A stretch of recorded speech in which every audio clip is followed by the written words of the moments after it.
This movie, set in 1843, tells a story about a young woman who is under investigation following the mysterious death of her family's matriarch. Her recollection of the events sheds new light on the ageless forces behind the tragedy. This is another movie that provides another somber, religion-inflected exercise in moody period horror, fixing a doomed lesbian love affair at the center. A love affair between Mary and the housemate Eleanor is the latest to explore the haunting ramifications of unwieldy religious fanaticism. Unfortunately, this movie is nothing special. The movie captures many things that we've seen before in horror movies without having any imposing statements to it. There's no elements in this movie that's remotely surprising, enlightening, never mind stunning.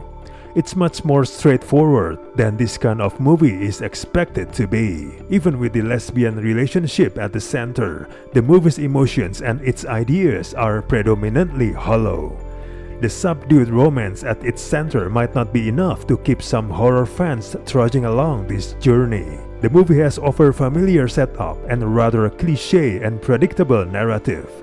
The concept is actually decent, as the period trappings offer plenty of opportunity for building an effective horror environment. It also has the thematic potential inherent to horror genre depictions of religion's symbiotic relationship with evil. The filmmakers tried to make this a definitive slow burn mood piece. The movie tries to build gloomy and sedate atmosphere with many elements like performances, costume design, and candlelit cinematography. Despite dealing in torture, murder, and forbidden romance, the tone is devotedly restrained. Even in moments of great betrayal and horror, the cast speaks in church whispers, their faces often a stone mask of grim judgment. Unfortunately, this approach rarely all comes together. The film's monotony is such that it comes to suggest a match that frustratingly never ignites. The script doesn't have enough ambition to warrant the cold nature and sluggish pacing, and its general ideas about the scandal at the center are non-existent. It's telling too that the horror elements, which involves ominous old ladies and blood-spewing death, don't add to major scare but more obvious story details. Despite the fiercely puritanical setting, the reveals here feel banal and speaking more to familiarity.